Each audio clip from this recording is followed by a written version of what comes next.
Good afternoon. About 120 years ago, Albert Einstein discovered what spiritually aware people have known for centuries. He found out that time is relative.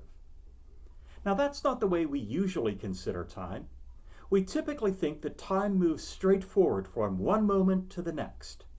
And we become very good at measuring time, from calendars marking days and weeks and years, to atomic clocks that are able to calculate the tiniest fraction of a second. And we've developed all sorts of instruments to help us measure time, from sundials to cell phones. This is one example right here. This is a family heirloom clock of ours that's at least 150 years old. Now, we typically assume that each second that this clock ticks, or each hour that it chimes, is exactly as long as all of the rest of the seconds and hours. But that's not true. Time is relative. For Einstein, that meant that time and space can bend and stretch, and he introduced the study of quantum physics, which I'll admit is far beyond what I really understand. But for spiritually aware people, this means we are aware that God is the Lord of time. As a creator of time, God is not bound by time. And this, by the way, is what we mean by eternity. Eternity is not a really, really long, infinite amount of time. Eternity means stepping outside of time, so that yesterday, today, tomorrow really are all the same to you. This is what I think Psalm 90 and other parts of the Bible hint at, when Psalm 90 says, "From everlasting to everlasting, you are God." And because God is the master of time, and time is not the master of God, the psalmist could also say, 1,000 years in your sight are like a day that has gone by, or like a watch in the night. God moves in and out of time however he wants to. He can spend as much time as he wants in one split second, or he can fast forward 1,000 years with the blink of his eye. For God, time is relative.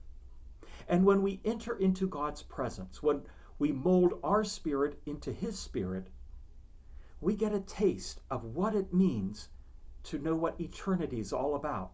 We get a taste of how time can be relative. In fact, we can even experience this in ordinary activities. We see the flexibility of time. You've heard the expression, time flies when you're having fun, or the opposite is, man, that seemed like an eternity. Or something dramatic happens, you say, it is as if time stood still. Now, these expressions are more than just saying how we feel about what we're doing.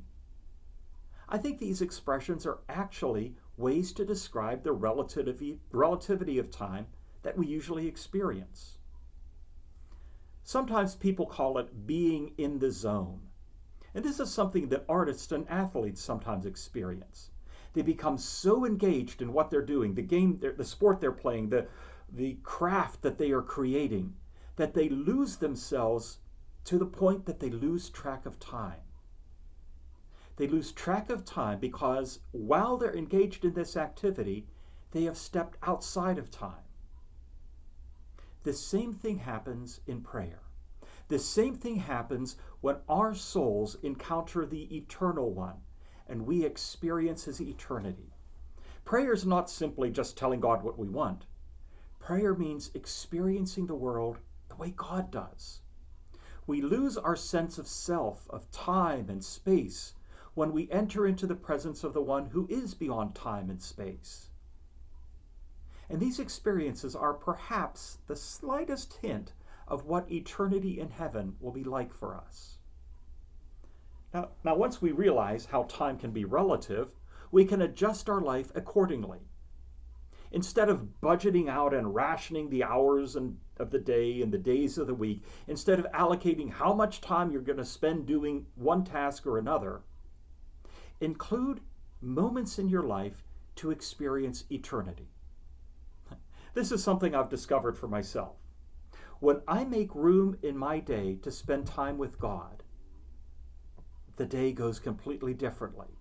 Now, sometimes I feel guilty whenever I'm spending that time with God. I think that maybe I should be doing other things instead. It might almost feel like I'm wasting time. But if I skip that time with God, if I skip that chance to step out of time and into eternity, then in the rest of the day I actually get less done than if I had spent my time with God. I'd like to close by reading a poem called The Difference. The author of this poem is unknown. Here's how the poem goes. I got up early one morning and rushed right into the day. I have so much to accomplish that I didn't have time to pray. Problems just tumble about me, and heavier came each task. Why doesn't God help me? I wondered. He answered, you didn't ask. I wanted to see joy and beauty, but the day toiled on gray and bleak. I wondered why God didn't show me. He said, you didn't seek. I tried to come into God's presence. I used all my keys in the lock. God gently and lovingly chided, my child, you didn't knock. I woke up early this morning and paused before entering the day. I have so much to accomplish that I have to take time to pray. Speaking of praying, would you do so with me now? Lord, your majesty, your glory, your incredibleness goes far beyond what we can imagine. We feel as though we are trapped by time, but you are not. Not only are you not trapped by time, but you give us ways in order to experience what it means not to be prisoners of time. So give us the courage, Lord, and give us the inclination to step into your presence so that we can experience your eternity. Amen. Thanks for joining me. We'll talk again.